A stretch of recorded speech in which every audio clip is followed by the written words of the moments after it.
Sir, good evening.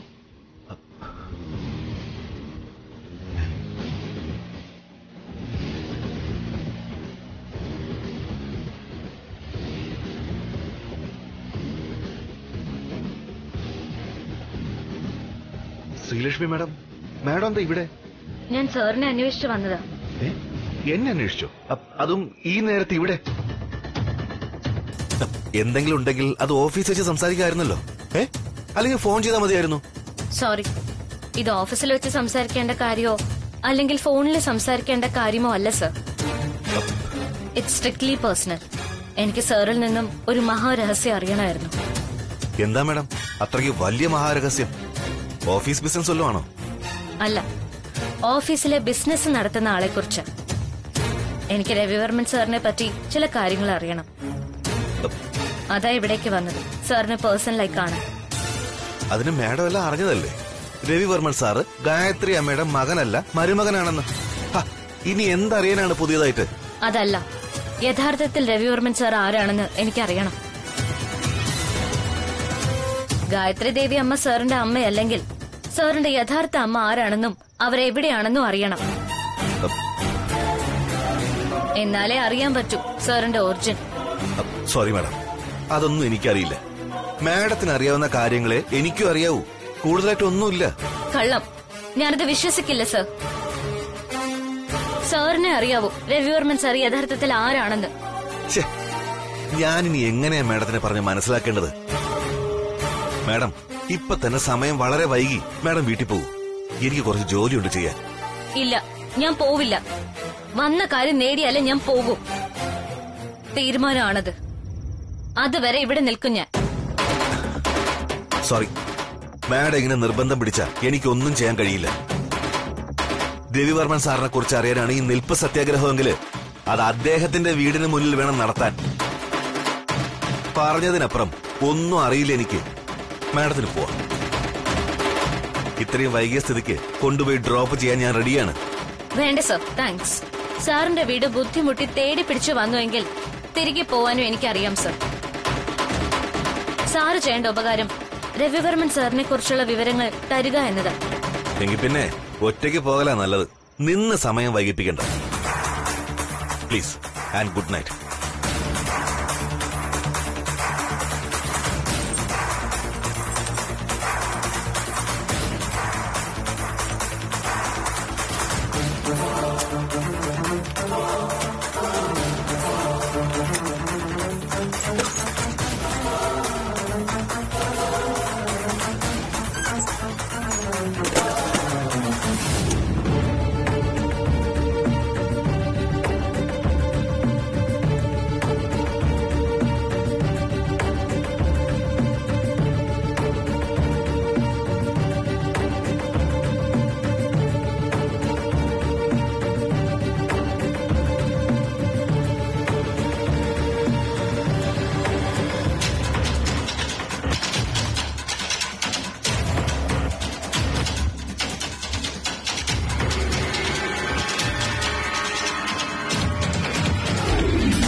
Raghu, Raghu, Raghu.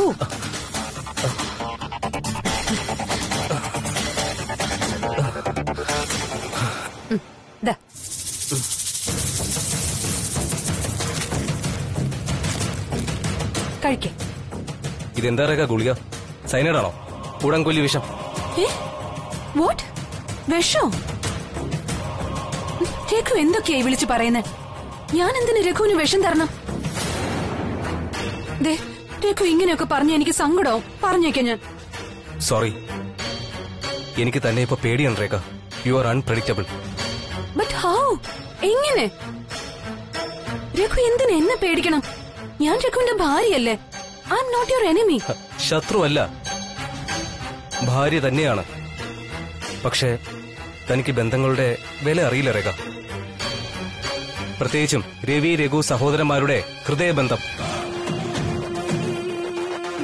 അത് അറിഞ്ഞിരുന്നുവെങ്കിൽ താൻ എന്റെ ചേട്ടായിയോട് ഇവിടെ നിന്ന് ഇറങ്ങിപ്പോവാൻ പറയുമായിരുന്നില്ല. ബട്ട് രഘു, ഞാൻ ഉദ്ദേശിച്ചത്... രേഖ പ്ലീസ്, താൻ ഈയിടയ്ക്കല്ലേ എനിക്ക് ഈ ഗുളിക കൊണ്ടുവരുന്നത്? ആ മനുഷ്യൻ വർഷങ്ങൾക്ക് മുമ്പ് മുതൽ ഉറക്കം വിളച്ച് എന്റെ അടുത്തിരുന്ന് ചെയ്തു കഴിഞ്ഞ പ്രവൃത്തിയായതൊക്കെ. സ്വന്തം കൈവെള്ളയിൽ വെച്ച് സംരക്ഷിക്കുന്നത് പോലെ. അദ്ദേഹം എനിക്ക് ചേട്ടായി മാത്രമല്ല രേഖ, എനിക്ക് അദ്ദേഹം പിതൃതുല്യനാണ്. He's like my father. അങ്ങനെയുള്ള ഒരാളെയാ നിസ്സാരമായിട്ട് പണം കൊടുത്ത് ഇവിടെ നിന്ന് ഇറക്കി വിടാമെന്ന് പറഞ്ഞത്. മുമ്പൊരിക്കൽ താൻ ഇവിടുത്തെ സ്വത്തിന്റെ കാര്യം പറഞ്ഞ് ചേട്ടായി അപമാനിച്ചു. തനിക്ക് സ്വത്താണ് വലുത്. പക്ഷെ ഈ സ്വത്തൊക്കെ എവിടെ നിന്നുണ്ടായെന്ന് തനിക്കറിയില്ല. എന്റെ ചേട്ടായി ഇല്ലെങ്കിൽ ഈ വർമ്മൻ ഗ്രൂപ്പ് ഇല്ല രേഖ. ഞാനില്ല, താനില്ല, ആരും ഉണ്ടാവില്ല ഇവിടെ. ഐ എം സോറി രഘു, ഈ വിഷയത്തില് നീ ഇത്ര ഇമോഷണൽ ആണെന്ന് ഞാൻ ഓർമ്മിച്ചില്ല. ഓർക്കില്ല, അതാണ് തന്റെ സ്വഭാവം. ഞാൻ നേരത്തെ പറഞ്ഞില്ലേ, എനിക്കിപ്പോ തന്നെ പേടിയാ. ഈ സ്വഭാവം വെച്ച് സ്വത്തിനു വേണ്ടി താൻ ടാബ്ലറ്റ് എന്ന് പറഞ്ഞ് ചിലപ്പോ വിഷം തരാൻ പോലും മടിക്കില്ല എന്ന് ഞാൻ വിശ്വസിക്കുന്നു. രഘു പ്ലീസ്, വീണ്ടും വീണ്ടും അത് തന്നെ പറയരുത്. എനിക്ക് ഭ്രാന്ത് വരും. എനിക്കും. ചേട്ടായി ഈ വീട്ടിൽ നിന്ന് പോയാൽ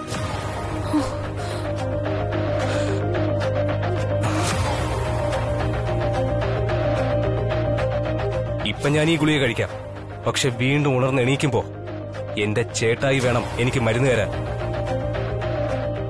അതിന് ചേട്ടായി ഈ വീട്ടിലില്ലെങ്കില് പിന്നെ ഞാനും കാണില്ല ഈ വീട്ടില്.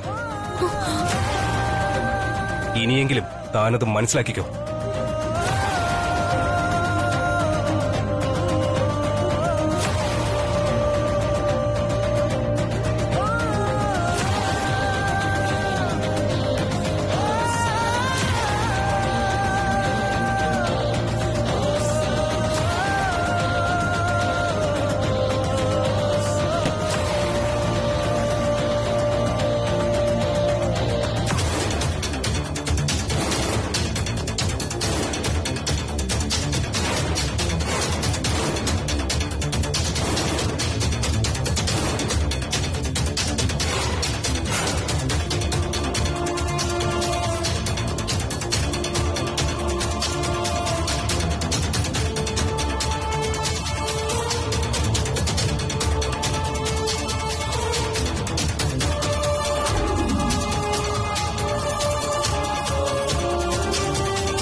എന്താ എന്റെ ഫോൺ വിളിച്ച്? എന്താ രണ്ടാളും പുറത്തിങ്ങനെ വന്ന് നിൽക്കുന്നത്? ഇത്രയും നേരായിട്ട് ശ്രീയെ കണ്ടില്ല കൃഷ്ണേ, അതാ കാത്തു നിൽക്കുന്നത്. നിന്നോട് അവൾ എന്തെങ്കിലും പറഞ്ഞായിരുന്നോ ദൂരെ യാത്രയോ മറ്റോ പോകുന്നതായിട്ട്? ഇല്ല, ഫോൺ വിളിച്ച് നോക്കിയില്ല ആന്റി. വിളിച്ചു കൃഷ്ണ, പക്ഷെ കിട്ടുന്നില്ല. ഞങ്ങൾ അതിന്റെ കൂടി ടെൻഷനിലാ നിൽക്കുന്നത്. അതെങ്കിലും വിഷമിക്കണ്ട, അവൾക്ക് ഓഫീസിൽ എന്തെങ്കിലും പണി അർജന്റായിട്ട് വന്നു കാണും, അത്രേ ഉള്ളൂ. എങ്കിൽ അതൊന്ന് വിളിച്ചു പറഞ്ഞൂടെ കൃഷ്ണേ? അവളിങ്ങ വരട്ടെ, കാണിച്ചു കൊടുക്കുന്നുണ്ട് ഞാൻ. ശ്രീ ഫോൺ എടുത്തില്ലെങ്കിൽ രവി വർമ്മൻ സാറിനെ ഒന്ന് വിളിച്ചു നോക്കങ്കിൾ. സാറായിരിക്കും അവൾക്ക് ചിലപ്പോ ചില അസൈൻമെന്റുകൾ കൊടുക്കുന്നത്. രവി സാറിന് വെറുതെ നമ്മളെന്തിനാ ശല്യം ചെയ്യുന്നത്? എനിക്കത് ഇഷ്ടമല്ല, അതുകൊണ്ടാ വിളിക്കാൻ തോന്നാത്തത്. എന്ത് ശല്യം? അതൊക്കെ നിങ്ങളുടെ വെറും വിചാരവാ. നിങ്ങൾക്ക് പറ്റില്ലെങ്കിൽ ഫോൺ ചെയ്താ ഞാൻ വിളിച്ചോളാം രവി സാറിനെ. വേണ്ട വേണ്ട വേണ്ട, ഞാൻ വിളിച്ചോളാം. നീ അതിന് മെനക്കെടണമെന്നില്ല.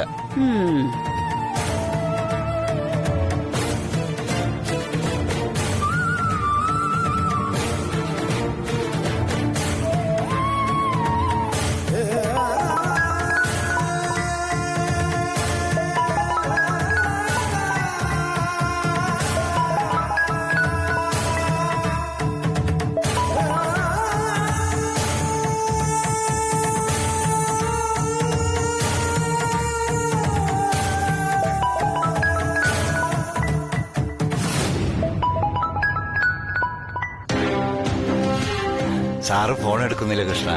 ഇനിയിപ്പോ എന്റെ നമ്പർ ഫീഡ് ചെയ്തിട്ടുണ്ടോന്ന് അറിയില്ല. ഏയ് അതൊന്നും ആവില്ല. സാറ് തിരക്കിലായിരിക്കും അങ്കിൾ.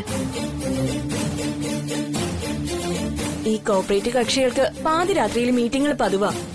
ഏതായാലും മിസ്ഡ് കോഡ് കണ്ട സാറ് തിരികെ വിളിക്കാതിരിക്കില്ല. നമുക്ക് കുറച്ചുകൂടെ ഒന്ന് വെയിറ്റ് ചെയ്ത് നോക്കാം.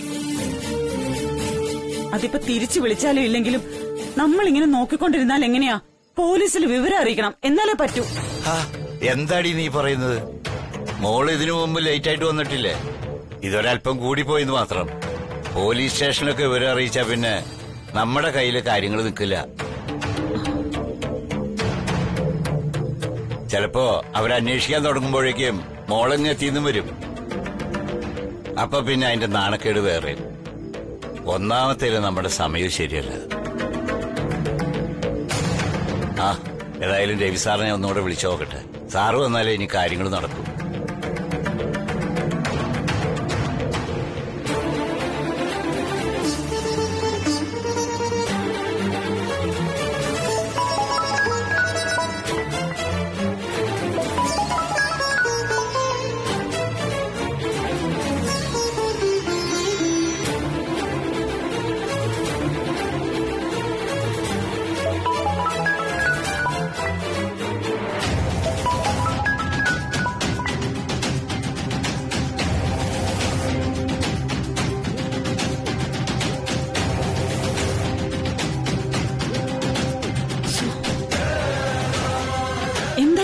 കിട്ടുന്നില്ലേ? റിങ് പോകുന്നുണ്ട്, പക്ഷെ സാർ എടുക്കുന്നില്ല. എന്റെ ദൈവമേ, ഇത് നമ്മൾ വിചാരിക്കുന്നിടത്ത് നിൽക്കുന്ന ലക്ഷണമില്ലല്ലോ.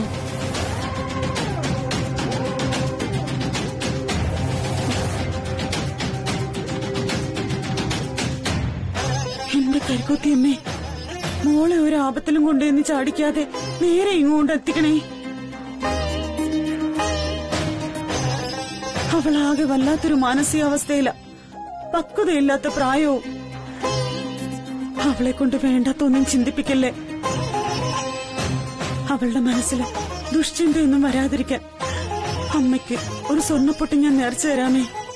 അമ്മേ മഹാമായേ, രക്ഷിക്കണേ.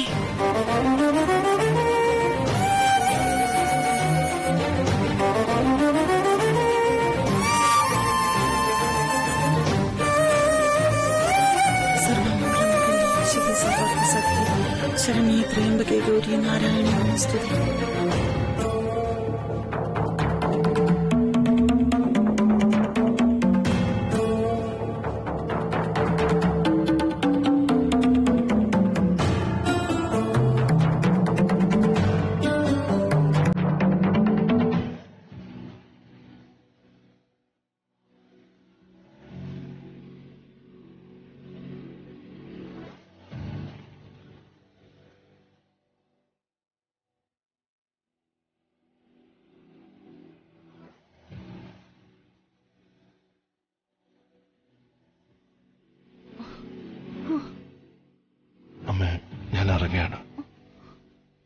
ഇറങ്ങിയോ?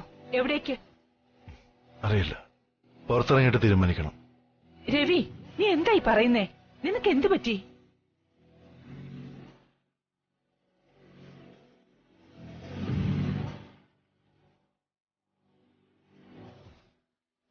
അമ്മ തടയരുത്.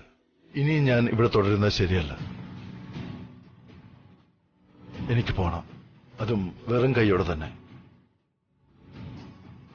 ഒരു നിമിഷം പോലും ഞാൻ ഇവിടെ തുടരാൻ പാടില്ല.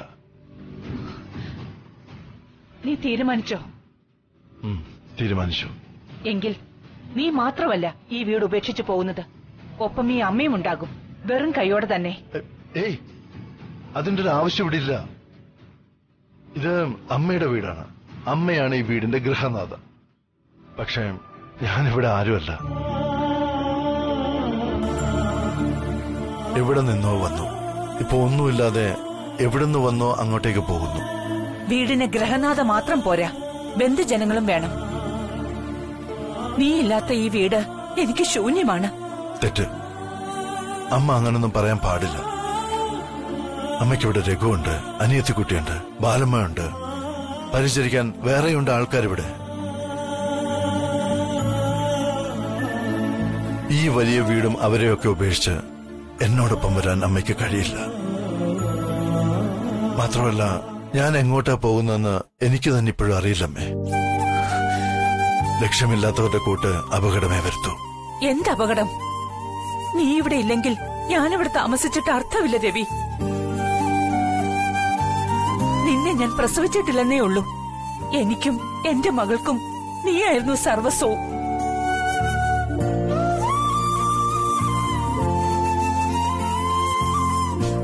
ആ ഗൗരിദാസിന്റെ കൃത്രിമം കൊണ്ട് ജീവിതവും ബിസിനസ്സും തകർന്നു കരുതിയപ്പോ എനിക്കും എന്റെ മകൾക്കും കരുത്തായി ഈ അമ്മയോടൊപ്പം കൂടെ നിന്നു നീ. ആ തകർച്ചയിൽ നിന്ന് ഓരോന്നായി കെട്ടിപ്പടുത്തിട്ട് എല്ലാം ഇട്ടെറിഞ്ഞു പോകുന്നു പറഞ്ഞ അനുവദിച്ചു തരാൻ ബുദ്ധിമുട്ടാണ് എനിക്ക്. ഗായത്രിയമ്മ പറഞ്ഞത് ശരിയാ കുഞ്ഞ്. കുഞ്ഞു പോയാൽ രഘുക്കുഞ്ഞും ഭാര്യയും അല്ലാതെ മറ്റാരും ഈ വീട്ടിൽ കാണില്ല. കുഞ്ഞിന് പിന്നാലെ ഞങ്ങളും പോവും ഈ വീട് ഉപേക്ഷിച്ച്. അങ്ങനെയൊന്നും ചിന്തിക്കല്ലേ ബാലമ്മ. ഞാൻ എവിടെ പോയാലും എന്റെ മനസ്സിൽ ദൈവത്തിന്റെ സ്ഥാനത്ത് ഈ അമ്മയുണ്ടാവും. കൂട്ടത്തിൽ രഘുവും രേഖയും നിങ്ങളെല്ലാവരും ഉണ്ട്. ദേഷ്യപ്പെട്ടോ സങ്കടപ്പെട്ടോ അല്ല ഞാൻ പോകുന്നത്. ഒരു ജീവിതചക്രം പൂർത്തിയാക്കിയിട്ട ഇവിടുത്തെ എന്റെ റോൾ കഴിഞ്ഞു. വേഷം കഴിഞ്ഞാൽ നടന് പിന്നെ അരങ്ങിൽ സ്ഥാനമില്ല. ആട്ടവും പാട്ടും കൈവിട്ട് അവൻ പോവുക തന്നെ വേണം. ഞാൻ പോവും. എനിക്ക് പോയേ പറ്റൂ. അമ്മ ക്ഷമിക്കണം. നിങ്ങളോ?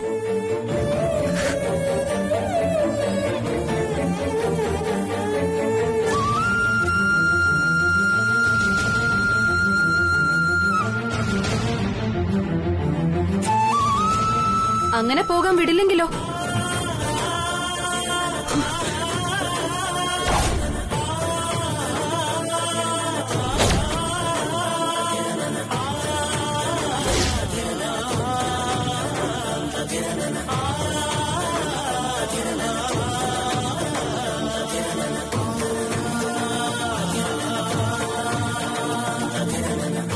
സോറി അന്നത്തിക്കുട്ടി, ഞാനൊന്നും ഇവിടുന്ന് കൊണ്ടുപോകുന്നില്ല. I am going along with my empty hands. തെറ്റ്. ബ്രദറിൻലോ ഇവിടുന്ന് പോകുന്നത് എംപ്റ്റി ഹാൻഡായിട്ടല്ല. നിങ്ങളുടെ പോക്കറ്റിൽ അനിയൻ രഘുവിന്റെ ആത്മാവുണ്ട്. ബ്രദറിൻലോ ഇവിടെ നിന്ന് ഇറങ്ങിപ്പോയാ നാളെ ഞാൻ ഈ വീട്ടില് വെള്ള സാരിയും പുതച്ചു നിൽക്കേണ്ടി വരും, വിധവയായിട്ട്. നിങ്ങളുടെ അനുജൻ രഘുചന്ദ്രവർമ്മൻ മരിച്ചു പോകുന്ന അർത്ഥം.